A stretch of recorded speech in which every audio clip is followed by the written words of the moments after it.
guys! Good morning! Good morning sa inyong lahat dyan sa Pilipinas. Kamusta kayong lahat? So, magluluto ako ng aming tanghalian ng aking asawa mga may guys. So, araw ngayon ng Saturday. So, nandito na siya. So, lutuan ko siya mga may guys ng paborito niyang morning breakfast sa Pilipinas. Ang tocino with scrambled egg and fried rice. So, yung tocino ginawa ko siya nung Wednesday pa lang para mas masarap siya. Saturday ngayon, so Thursday, Friday. So, mga dalawang gabi siyang na-marinate mga may guys. So, siguro masarap na siguro yan. Charis. So, nagawa-gawa na lang talaga ako mga may guys. Kasi, kung ano yung paborito ng asawa ko, talagang ginagawa ko mga may guys. Ganun ko siya kamahal, Charis. So, ang gagawin ko ngayon, ng tanghalian namin, gagawa ko ng tocino with fried rice, tsaka scrambled egg. So, mahirap kasing lutuin sa umaga dahil ayaw ng asawa ko ng kanin sa umaga. Gusto lang niya kape, bread. Yun lang ang mga gusto niya. So, ngayon ko na lang siya lutuin tanghali. So, magluluto muna ako mga may guys. So, ito yung ano ko. Ayan. Ito yung sa scrambled egg na may tomato. Tapos ito yung sa fried rice. Damihan natin ang bawang kasi mahilig siya sa bawang mga may guys. Super favorite niya yung bawang sa fried rice. Kahit saan putahe, favorite niya ang bawang. So, luluto muna tayo ng tanghalian kasi mamaya-maya aalis kami. Hindi namin alam kung saan kami pupunta, pero magra-rides lang daw kami. Para naman makalanghap ng hangin at maarawan. So, magluluto muna tayo mga may guys.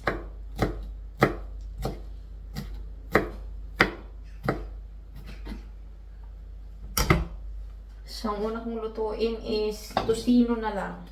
Kasi, mas matagal ang tocino. Madali lang naman ang fried rice. At saka egg, madali lang. So, tocino na lang.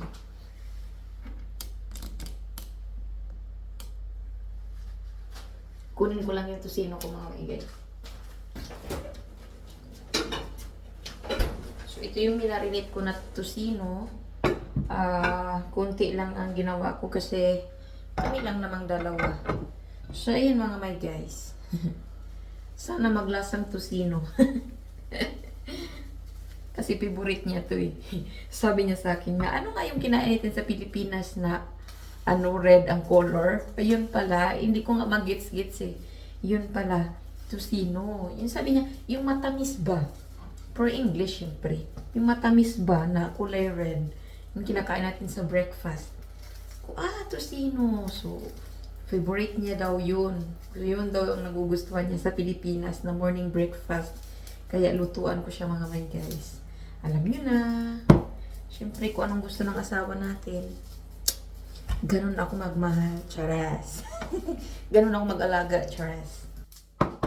So, sabi nila, lagyan lang daw ng tubig para hindi siya didikit. So, try natin. Try natin siyang lagyan ng tubig. Pag nagluto. Pag nagluto daw ng tocino, lagyan daw ng unting tubig. So, medyo marami-rami lang din to siya mga my guys, Ilalagay na rin natin yung sabaw-sabaw niya para masarap. Yan, dinamihan ko to ng bawang mga my guys para ano talaga siya, mabango. Hindi ko alam kung lutuin ko to lahat. Pero maybe. Kasi sarap siguro to. Parang tocino na talaga siya mga my guys. No, mag-business na lang kaya ako ng tusino.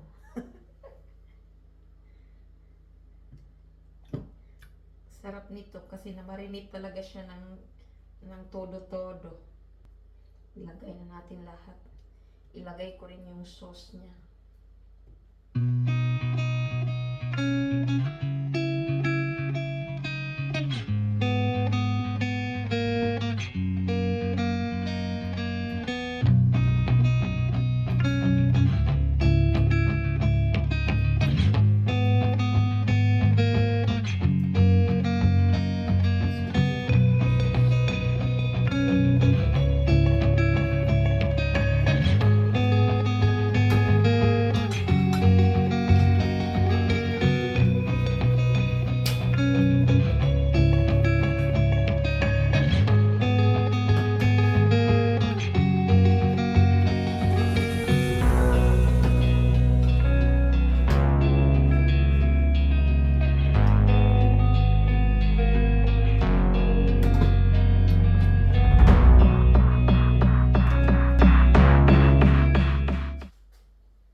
So hello guys, naluto na yung tusino ko.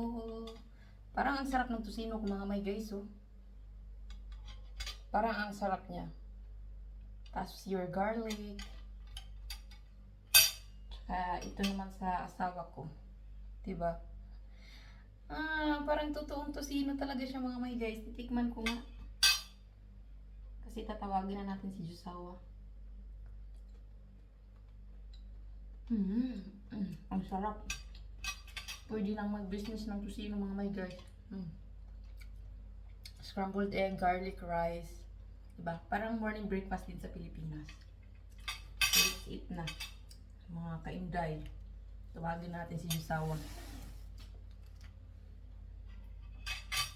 Come here na my love. We will eat na.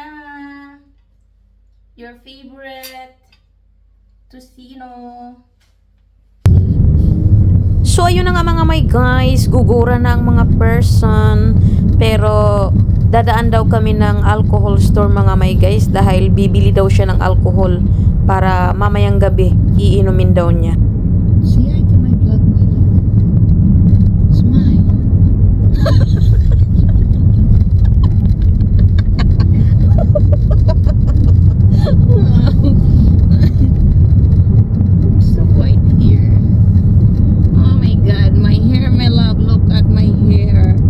It's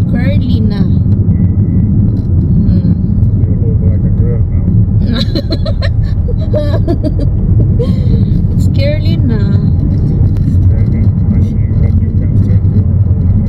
Yeah, but when it's different if you put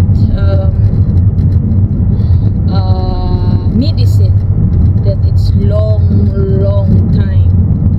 It's getting back like this one. I put rebonded. This is almost 8 months because I do this before I come in Finland, and now it's like starting like this, but it's okay, no problem. So yun na nga mga my guys, bumalik na nga yung rebonded ko na buhok, no? Bumalik na sa kulot. Pero balak ko sa Pilipinas ko na to ipaayos kasi mahal dito sa Finland, mahal pa pero hindi siya maganda. Hindi talaga tulad sa Pilipinas na pulido talaga gumawa ang mga Pilipino. Pero hindi pa naman ako nakatry mga my guys. Marami lang nagsasabi na hindi daw maganda at hindi daw pulido magawa dito sa Finland kaysa sa Pilipinas. Okay, let's go. So ayan, dadaan muna tayo ng alcohol store. So ang tawag ng alcohol nila dyan is alco. I don't know kung sa'y meaning sa alco pero alcohol siguro yan. So dadaan kami dahil yung asawa ko is yan yung favorite talaga niya.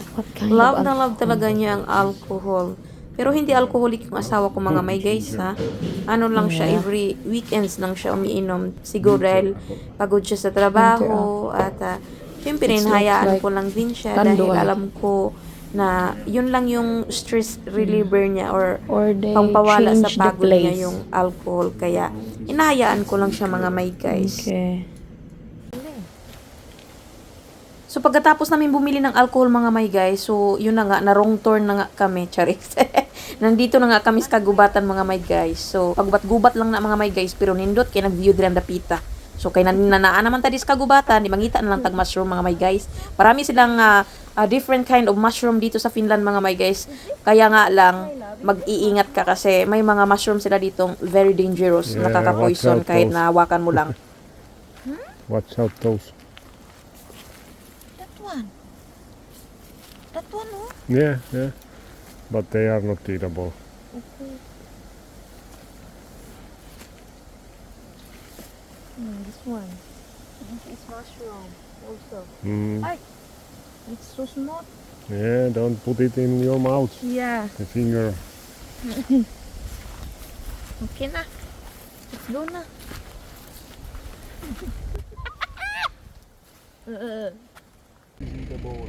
So ito guys, hindi alam ng asawa ko kung makakain siya o hindi. Pero mura man siya gamamakul guys. Mura siya gamamakul sa Pilipinas. Pero lagpad lang siya. So yun na, uuwi na kami. Pero dadaan muna kami sa restaurant kasi kakain kami bago uuwi para happy tamin na bago matulog. Charis. So kaning manglaag ba na wa kabalo og asa mga dto. Kay lagi gusto lang namo maga rides lang kay wa naman may magandang pupuntahan diri mga may guys. Halos lahat naman napupuntahan namin. Gawas lang dun sa mga sobrang malalayo na talaga na mga inuras talaga na hindi namin napupuntahan. Pero dito na malapit sa kanila, sobrang halos lahat na napupuntahan na namin. Kaya sabi niya, mag-rides na lang daw kami para makalanghap kami ng hangin. And then pagkatapos namin ay kumain muna kami dito sa restaurant para pag-uwi namin, hindi na ako magluluto ng hapunan or hindi na kami kakain ng kung ano-ano sa bahay. So yun mga my guys, kakain muna kami. Salamat sa inyong panonood mga my guys ha. Salamat sa inyong pagsuporta sa aking YouTube channel. Sa mga bago pa lang nanood sa aking YouTube channel, please subscribe my YouTube channel mga my guys. Finnish Pinay living here in Finland. Thank you for watching. Bye. God bless us all. I've seen a lot of change, been through a lot of pain. Some things are not the same as they were a year ago, but all will be okay. I move on each and every day. The past is where it stays, way back a year ago. I've changed for the better this time. I thought I would never be fine,